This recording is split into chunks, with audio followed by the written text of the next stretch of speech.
Chapter 3. The Shooting. "Well, my darling," said Mr. Fox, "what shall it be tonight?" "I think we'll have duck tonight," said Mrs. Fox. "Bring us 2 fat ducks, if you please.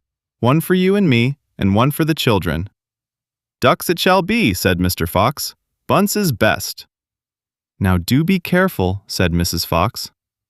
"My darling," said Mr. Fox, "I can smell those goons a mile away. I can even smell one from the other. Bogus gives off a filthy stink of rotten chicken skins. Bunce reeks of goose livers, and as for Bean, the fumes of apple cider hang around him like poisonous gases." "Yes, but just don't get careless," said Mrs. Fox. "You know they'll be waiting for you, all 3 of them." "Don't you worry about me," said Mr. Fox. "I'll see you later." But Mr. Fox would not have been quite so cocky had he known exactly where the 3 farmers were waiting at that moment. They were just outside the entrance to the hole, each one crouching behind a tree with his gun loaded. And what is more, they had chosen their positions very carefully, making sure that the wind was not blowing from them towards the fox's hole. In fact, it was blowing in the opposite direction. There was no chance of them being smelled out.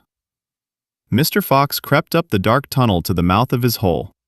He poked his long, handsome face out into the night air and sniffed once. He moved an inch or 2 forward and stopped. He sniffed again. He was always especially careful when coming out from his hole. He inched forward a little more. The front half of his body was now in the open.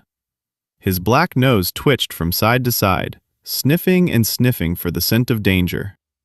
He found none, and he was just about to go trotting forward into the wood when he heard, or thought he heard, a tiny noise. A soft rustling sound, as though someone had moved a foot ever so gently through a patch of dry leaves. Mr. Fox flattened his body against the ground and lay very still, his ears pricked. He waited a long time, but he heard nothing more. It must have been a field mouse, he told himself, or some other small animal. He crept a little further out of the hole, then further still. He was almost right out in the open now. He took a last careful look around. The wood was murky and very still. Somewhere in the sky the moon was shining. Just then, his sharp night eyes caught a glint of something bright behind a tree not far away. It was a small silver speck of moonlight shining on a polished surface. Mr. Fox lay still, watching it. What on earth was it? Now it was moving. It was coming up and up. Great heavens! It was the barrel of a gun!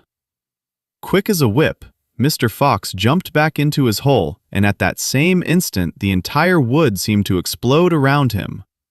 Bang, bang, bang, bang, bang, bang! The smoke from the 3 guns floated upward in the night air.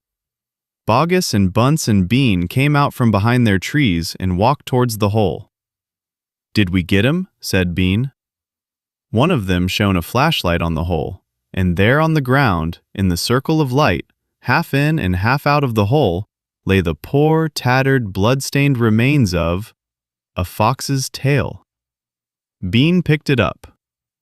"We got the tail, but we missed the fox," he said, tossing the thing away.